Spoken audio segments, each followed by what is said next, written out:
चाचा नेहरू हॉस्पिटल में होने चाहिए अधिक बेड। कंडीशन के हिसाब से बच्चों को रखा जाता है नर्सरी में। कई नर्सिंग होम्स पर लगाए गए ताले।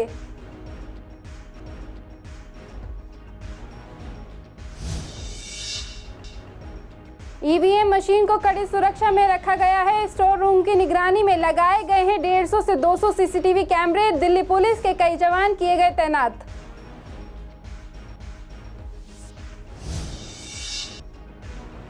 गीता कॉलोनी के निवासियों ने एक शातिर लुटेरे को पकड़ा। चाकू की नोक पर लूट की वारदात को देता था अंजाम। आरोपी पर पहले से ही कई आपराधिक मामले हैं दर्ज।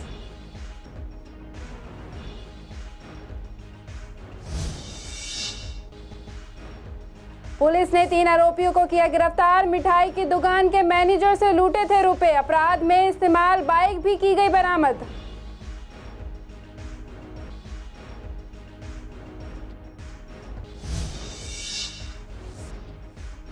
गांधीनगर विधायक ने दिल्ली के एलजी को लिखा पत्र। फायर की एनओसी पर हर घर के निर्माण के लिए जरूरी हो। कमर्शियल एक्टिविटी और एमसीडी का किया घेराव।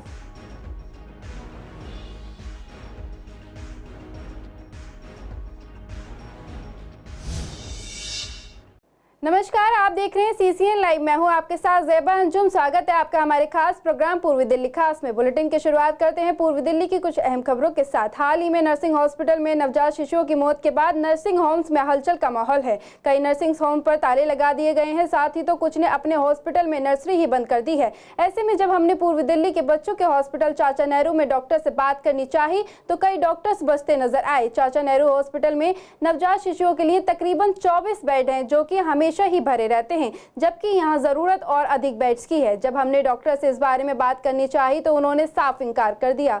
ऐसे में डॉक्टर अनिल गोयल ने इस बारे में जानकारी देते हुए बताया कि नर्सिंग हॉस्पिटल में नर्सरी को चलाने के लिए एक अलग मैन पावर लगाई जाती है, जैसे कि कई नर्स और अन्य स्टाफ भी रखा जाता है, जिसमें काफ़ी खर्चा आता है और इसे चलाने के लिए काफ़ी दिक्कतें आती हैं, क्योंकि कई डिपार्टमेंट के लोगों को रखना पड़ता है। डॉक्टर्स ने बताया कि नर्सरी को भी कई स्टेजेस होती हैं। नवजात की कंडीशन के हिसाब से उसे नर्सरी में रखा जाता है। देखिए, जो न्यूनेट होता है उसमें 3 लेवल की नर्सरी होती हैं, level 1, level 2, level 3। Level 1 nursery में वो होता है जैसे कई बार बच्चे ना मेकोनियम एस्पिरेट कर लेते हैं, जो उनके तो जो सांस में तकलीफ़ हो जाती है उनकी। दूसरा प्रीमेच्योर बच्चे होते हैं, उसमें पता चला कि लंग उनके पूरे मैच्योर नहीं हैं। 6 महीने 7 महीने पे कई बार डिलीवरी हो जाती है जल्दी, उनमें ज़रूरत पड़ती है। तो या प्रोलॉन्ग लेबर होती हैं। तो बहुत सारी ऐसी चीज़ें जिसमें कि बच्चे को एस्फिक्सिया या ऑक्सीजन की कमी हो सकती है। तो उस दशा में उसको ऑक्सीजन की ज़रूरत पड़ सकती है। फिर उसके बाद एक नियोनेटल हाइपरबिलिरूबिनुरिया जॉन्डिस हो जाती है, तो उसके लिए जॉन्डिस के लिए फोटोथेरेपी की ज़रूरत पड़ सकती है। या उसके आगे अगर ज़्यादा ऑक्सीजन की कमी है, सैचुरेशन कमी है, तो बाईपैप मशीन, नहीं तो वेंटिलेटर की भी ज़रूरत पड़ सकती है। तो इसी के अकॉर्डिंगली वो आपकी नर्सरी लेवल होते हैं, level 1, level 2, level 3। Level 3 nursery की अगर हम बात करें तो वो है जहाँ पर बच्चे को वेंटिलेटर पर रखना पड़ता है, और वेंटिलेटर पर रखेंगे तो उसके साथ आप समझ सकते हैं कि पूरा उसको मैनेजमेंट के लिए वो मैन पावर चाहिए जो वेंटिलेटरी सपोर्ट देने के लिए सक्षम हो। तो उसी के लिए कॉस्ट बढ़ जाती है। अभी मान लो कॉरपोरेट अस्पताल में लेवल 3 नर्सरी का कॉस्ट होगी पर डे करीब 50,000 रुपये, और अगर लेवल 1 या लेवल 2 में भी ए और बी होती हैं, ए में सिर्फ ऑक्सीजन, बी में बाईपैप मशीन और वो सब की ज़रूरत, तो लेवल 1 में हो सकता है 7-8 हज़ार 10 हज़ार तक हो। लेवल 2 में हो सकता है 10 से 20 हज़ार नर्सरी का कॉस्ट हो। और लेवल 3 में निश्चित रूप से ये डिपेंड करेगा किस प्रकार का सेंटर है। क्या जैसे कॉरपोरेट में तो वैसे ही 2-3 गुना हर चीज़ की कॉस्ट है। मैंने बोला कॉरपोरेट में 50 हज़ार हो, लेकिन हो सकता है नर्सिंग होम में वही कम 20-25 हज़ार में हो जाए। पूर्वी दिल्ली और उत्तर पूर्वी दिल्ली में 25 मई को लोकसभा चुनाव में ईवीएम मशीन को कड़ी सुरक्षा के बीच रखा गया है। पूर्वी दिल्ली में जहां राष्ट्रीय खेल गांव में कड़ी सुरक्षा के बाद ईवीएम रखा गया है, वहीं उत्तर पूर्वी आईटीआई नंदनगरी में रखा गया है। प्रत्येक स्ट्रांग रूम में निगरानी के लिए 150 से 200 सीसीटीवी कैमरे भी लगाए गए हैं। स्ट्रांग रूम को भी 3 लेयर सिक्योरिटी घेरा हुआ है। फर्स्ट लेयर में सेंट्रल आर्म पुलिस फोर्स के 10 जवान तैनात किए गए हैं, वहीं सेकेंड लेयर में दूसरे राज्यों की आर्म पुलिस फोर्स के और थर्ड लेयर शहर में दिल्ली पुलिस के जवान तैनात किए गए हैं। साथ ही जहां जहां काउंटिंग सेंटर हैं, स्ट्रांग रूम में भी वहीं बनाए गए हैं। हर विधानसभा में इस्तेमाल ईवीएम अलग अलग कमरों में रखे गए हैं, यानी कि उत्तर पूर्वी लोकसभा सीट में जो 10 विधानसभाएं हैं उसमें से प्रत्येक विधानसभाओं में बने पोलिंग बूथों पर इस्तेमाल ईवीएम एक कमरे में है और दूसरे विधानसभा के पोलिंग बूथों पर इस्तेमाल ईवीएम दूसरे कमरे में रखी गई है। इसी तरह की व्यवस्था पूर्वी लोकसभा क्षेत्रों में ईवीएम को स्टोर करने के लिए की गई है। दिल्ली पुलिस स्थित गीता कॉलोनी में रानी गार्डन झुग्गी में डकैती की घटना की सूचना पुलिस को प्राप्त हुई। तुरंत कार्रवाई करते हुए एएसआई सतीश, एएसआई ऋषि कुमार के साथ घटना स्थल पर पहुंचे। घटना स्थल पर कॉल करने वाला व्यक्ति अभिषेक मौजूद था, जिसने आरोपी को पकड़ लिया था। अभिषेक ने बताया कि वह घर लौट रहा था और झुग्गी रानी गार्डन के पास पहुंचा तो दीपचंद नाम का एक लड़का उसके पास आया और उससे चाकू की नोक पर रुपए लूट लिए। जबकि अभिषेक ने शोर मचाया तो आरोपी दीपचंद ने उस पर चाकू से हमला कर दिया, जिससे कि वह जख्मी हो गया। शोर के कारण आसपास के लोग एकत्र हो गए और आरोपी को पकड़ने में कामयाब रहे। पकड़े गए व्यक्ति की पहचान दीपचंद के रूप में हुई है, जो कि रानी गार्डन गीता कॉलोनी का निवासी है। पुलिस ने तमाम धाराओं के तहत मामला दर्ज कर आरोपी को गिरफ्तार कर लिया। साथ ही आरोपी के कब्जे से चाकू बरामद किया। नॉर्थ ईस्ट दिल्ली के शास्त्री पार्क इलाके में बीते 19-20 मई की रात के वक्त स्वीट शॉप के मैनेजर से हुई लाखों रुपए की लूट के सनसनीखेज वारदात को दिल्ली पुलिस ने सुलझा लिया है। दरअसल शास्त्री पार्क थाना पुलिस ने इस मामले में 3 आरोपियों को धर दबोचने में कामयाबी हासिल की है। आरोपियों की पहचान हरमनप्रीत सिंह, मोनू शर्मा और कार्तिक शर्मा के रूप में हुई है। साथ ही आरोपियों के कब्जे से लूटे गए 3 लाख रुपए, 2 देसी पिस्तौल, 4 जिंदा कारतूस, लूटी गई स्कूटी, चाबी और वारदात में इस्तेमाल मोटरसाइकिल बरामद कर ली गई है। डीसीपी डॉक्टर जॉय ट्रिकी ने बताया कि 19 से 20 मई की मध्यरात्रि को नगद रुपए सहित स्कूटी लूटने की एक पीसीआर कॉल शास्त्री पार्क थाने को मिली थी, जिसके बाद पुलिस ने मामला दर्ज कर आगे की जांच शुरू की थी। पुलिस ने आरोपियों की धरपकड़ करने के लिए इलाके में लगे सीसीटीवी फुटेज खंगाले और लोकल स्तर पर सक्रिय मुखबिरों से जानकारी हासिल की। टेक्निकल सर्विलांस की भी मदद ली। इसके बाद संदिग्धों की पहचान की गई। इसके बाद टीम ने पूरा जाल बिछाया और जग प्रवेश चंद्र अस्पताल के पास से इलाके से 2 आरोपियों को धर दबोच लिया। पूर्वी दिल्ली में हुए 2 बड़े अग्निकांड पर पूर्वी दिल्ली के गांधीनगर विधायक अनिल वाजपेयी ने दिल्ली के एलजी को एक पत्र लिखकर फायर की एनओसी हर घर निर्माण पर अनिवार्य करने के लिए मांग की है। इसी पर जब सीसीएन संवाददाता ने विधायक अनिल वाजपेयी से बात की तो उन्होंने बताया कि उनकी विधानसभा में पिछले 2 महीने में ये बहुत बड़े अग्निकांड हुए हैं। उन्होंने कमर्शियल एक्टिविटी और एमसीडी का घेराव करते हुए कहा है कि सबकी जेब भर रही है और यहाँ पर मृत्यु पर बढ़ रही है। उन्होंने दिल्ली के एलजी से मांग की है कि इस पर जल्दी कार्यवाही की जाए और हर एक घर निर्माण पर फायर स्टेशन द्वारा नौक अनिवार्य की जाए। पूर्वी दिल्ली के अंदर बीते कुछ दिनों में अग्निकांड हुआ है और गांधीनगर के विधायक हमारे साथ मौजूद हैं। उन्होंने एलजी को भी लेटर लिखा है। सर, क्या पूरा लेटर का मामला है और किस विषय को लेकर लिखा है? नहीं, हमने जो माननीय एलजी साहब को जो चिट्ठी लिखी है वो इसलिए लिखी है, गांधीनगर में पिछले 2 महीने में 2 हादसे हो चुके हैं। एक 12 नंबर गली में मिसेज मिश्रा जी हैं, सीनियर सिटीजन थी, 64 साल की उनकी उम्र थी और वो उनकी डेथ हो गई। कम से कम काफ़ी लाखों रुपए था, ज्वेलरी थी, वो सारी सुहा हो गई और वो सिर्फ इसलिए कि शॉर्ट सर्किट के कारण हुआ है। दूसरी घटना 3 दिन पहले हुई है, जो वेस्ट आज़ाद नगर में हुई है और वो हमारे ही फरुखाबाद के 7 फैमिली थी, उनमें 3 लोगों की डेथ हो गई है, बाकी लोगों की हालत गंभीर रही है। जो बिल्डर जो हैं ये बिल्डिंग बनाते हैं और बिल्डर ने बिल्डिंग बनाई, उसके बाद कोई भी फायर से एनओसी नहीं लेते हैं। आज गांधीनगर में मकान बनने की बाढ़ सी आ गई है और गांधीनगर के अलावा पूरी दिल्ली के अंदर मकान बन रहे हैं, अनऑथराइज बन रहे हैं, अथोराइज बन रहे हैं। हमें उससे कोई लेना देना नहीं, लेकिन मेरा एलजी साहब को सिर्फ ये कहना है कि कोई भी आदमी कंस्ट्रक्शन करे, मकान बनाए, उससे फायर की एनओसी जरूर, बगैर फायर की एनओसी दिए मकान बनाने की अनुमति न दी जाए। अगर आज दोनों जगह फायर सिस्टम लगा होता तो लोगों की जान बचाई जा सकती थी। हमारे माननीय लेफ्टिनेंट गवर्नर साहब से भी अनुरोध है कि वो एक ऐसा आदेश पारित करें कि आगे से भविष्य में कोई व्यक्ति इस तरीके का अगर मकान नया कंस्ट्रक्शन करता है तो फायर सिस्टम जो है उसको कंपलसरी कर देना चाहिए। तो हमारे साथ मौजूद है अनिल वाजपेयी जी, जो गांधीनगर से विधायक है। उन्होंने एलजी को एक लेटर लिखा है जिसमें दिल्ली के तमाम जो मकान बने नए उनसे फायर एनओसी लेना कंपलसरी किया जाए। वीडियो जर्नलिस्ट अतुल भारद्वाज के साथ विवेक पठानिया, सीसीएन दिल्ली। पूर्वी दिल्ली के थाना अंतर्गत विज्ञान विहार में रोड पर एक महिला का एक्सीडेंट में घायल हो गई है। महिला जब रोड क्रॉस कर रही थी तब अचानक से एक तेज स्कूटी सवार ने महिला को बीच रोड पर टक्कर मार दी। मौके पर मौजूद चश्मदीद लड़के ने बताया कि जब महिला रोड पर गिर गई थी तब उसने स्कूटी सवार का 2-3 किलोमीटर तक पीछा किया था। आरोपी विज्ञान लोक में अपने घर के बाहर स्कूटी खड़े करके फरार हो गया। घर के बाहर खड़े लोगों ने इस बात की सूचना आरोपी के घर वालों को दी और महिला को तुरंत अस्पताल ले जाया गया। पुलिस ने मामला दर्ज कर लिया है और आरोपी की तलाश कर रही है।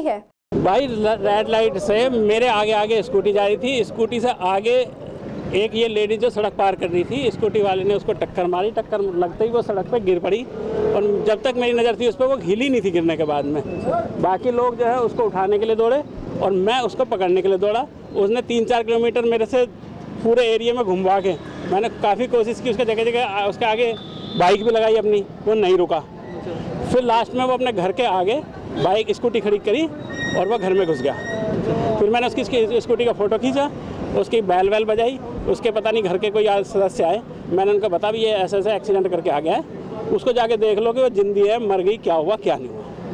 तो मुझे तो लगता नहीं अभी कोई आया होगा उसके यहाँ से। आनंद विहार पुलिस ने 2 कुख्यात ऑटो लिफ्टर को गिरफ्तार किया है। दरअसल 24 मई को हर्ष विहार के रहने वाले युवक की स्प्लेंडर बाइक चोरी हो गई थी, जिसकी सूचना पीड़ित ने आनंद विहार थाने में दी थी। पुलिस ने मोटर वाहन चोरी मामले के तहत FIR दर्ज आगे की जांच शुरू की थी। अपराधी को पकड़ने के लिए एक टीम का गठन किया गया था। CCTV फुटेज की मदद से आरोपी की पहचान कर उसे गिरफ्तार कर लिया गया है। पुलिस ने बताया कि आरोपी पहले से ही कई आपराधिक मामलों में शामिल है। उन्होंने CCTV फुटेज में एक संदिग्ध व्यक्ति को मोटरसाइकिल के साथ छेड़छाड़ करते देखा था, जिसके बाद आरोपी ने मोटरसाइकिल चुरा ली थी। आरोपी ने पार्किंग स्टाफ जैसी पोशाक भी पहन रखी थी। पूछताछ के दौरान आरोपी वेद प्रकाश ने अपने सह आरोपी शाकिर के साथ अपराध में शामिल होने की बात स्वीकार की है। साथ ही आरोपी वेद प्रकाश की जानकारी के आधार पर शाकिर को भी गिरफ्तार कर लिया गया है। साथ ही शाकिर के कब्जे से चोरी की गई मोटरसाइकिल भी बरामद हुई है। पूर्वी दिल्ली में बढ़ती गर्मी से वाहन चालकों को काफी परेशानी का सामना करना पड़ रहा है। आज हम बात कर रहे हैं ईस्ट आजाद नगर के मेन रोड की, जहां पिलर नंबर 114 के सामने की 2 सड़कों के अंदर डिवाइडर टूटा हुआ है। आपको बता दें कि ईस्ट आजाद नगर रोड पर रेड लाइट होते ही जाम लगता है, जिसकी वजह से वाहन चालकों को इतनी गर्मी में परेशानी का सामना करना पड़ता है।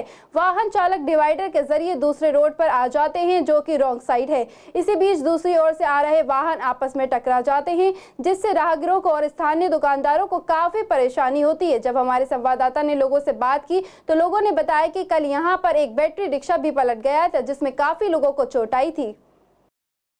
6 महीने हो गए हाँ इधर से निकलते हैं और इसमें एक्सीडेंट होने का बहुत डर रहता है। जैसे यहाँ से निकलते हैं आदमी, गाड़ी रोक देते हैं, इधर से ये यूँ टर्न होता है ना, जैसे उसमें रुक जाते हैं। हाँ तो और फिर ये नीचे जगह 2 व्हीलर है, 3 व्हीलर वाले हैं, ई रिक्शा भी निकलते हैं क्या? हाँ पलटते देखे आपने? पलटे पे भी देखे 1-2 दफे। और बुजुर्ग आदमी होते हैं, बुजुर्ग भी निकलते रहते हैं। ये दिसंबर के आसपास से है, पहले कम था, वो धीरे धीरे और कर दिया। ये करके डिप्लोमा करके जाते हैं, फिर उसके बाद में वही हो जाता है। अब जागरूकता की कमी है, कहते हैं किसी को कहेंगे तो बोल लड़ने को आ जाएगा। तो जो PWD ठीक करती है तो केवल नीचे का करती है या पूरा नीचे का ये करके बैरिकेडिंग बनाती है? थोड़ा सा बना के चले जाते हैं, उसके बाद में हाँ आगे जैसे जाम लगता है ना लाल बत्ती पे, इधर उधर से देखते साथ में मोड़ के इधर से फिर 2 व्हीलर वाले अपने करते हैं, 3 व्हीलर वाले, चैंपियन वाले, कई 4 व्हीलर वाले भी निकाल लेते हैं। रेलिंग नहीं लगाता, अगर रेलिंग लगा देते हटाए ना, वही पब्लिक है, थोड़ा बहुत ट्रैफिक लगता है, आने जाने वाले हटा देते हैं। बैटरी रिक्शा पलटता है, कोई बाइक वाला पीछे से गाड़ी आ रही है, उनने एकदम मोड़ने के लिए वाले ठुक गया। पूर्वी दिल्ली के करकरडुमा कोर्ट की जज पूजा यादव ने दीपक अरोड़ा नाम के एक व्यक्ति को भगोड़ा घोषित किया था। दरअसल शादरा जिले के सभी पुलिस स्टेशनों में भगोड़ा अपराधियों को पकड़ने के लिए कई टीमों का गठन किया गया है। आनंद विहार पुलिस ने भगोड़े दीपक को पकड़ने के लिए कई ट्रैप लगाए थे। पुलिस को गुप्त सूचना मिली थी कि आरोपी दीपक इलाके में आ रहा है, तभी बीट कांस्टेबल ने ट्रैप लगाकर दीपक को मौके से गिरफ्तार कर लिया। पूछताछ के दौरान दीपक अरोड़ा ने खुलासा किया है कि वह इससे पहले भी कई वारदात को अंजाम दे चुका है। दिल्ली पुलिस की क्राइम ब्रांच ने करावल नगर इलाके से युवक की हत्या के दोषी को गिरफ्तार कर लिया है। दरअसल आरोपी की पहचान टिंकू सिंह के तौर पर हुई है। आरोपी टिंकू सिंह ने अपनी महिला मित्र के साथ मिलकर वर्ष 2014 में महिला मित्र के पति की हत्या की थी। इस मामले में टिंकू सिंह को अदालत ने आजीवन कारावास की सजा सुना दी थी। टिंकू सिंह जेल में बंद था, लेकिन कोरोना महामारी की वजह से 15 अप्रैल 2020 को आरोपी को पैरोल पर रिहा कर दिया गया था। टिंकू सिंह को 8 अप्रैल 2023 को सरेंडर करना था, लेकिन आरोपी ने सरेंडर नहीं किया और वे छिपकर करावल नगर इलाके में रहने लगा। क्राइम ब्रांच को गुप्त सूचना मिली थी, जिसके आधार पर टिंकू को गिरफ्तार कर लिया गया है। पूर्वी दिल्ली के कई निगम के पार्कों की हालत खराब है। बार बार शिकायत करने के बावजूद भी इस पर कोई सुनवाई नहीं हो रही है। ऐसे में जब इलाके में मौजूद लोगों से सीसीएन संवाददाता ने बात की तो उन्होंने बताया कि पार्क में महिलाएं तो बिल्कुल नहीं आती हैं। यहां हर समय नशेड़ियों का जमावड़ा रहता है।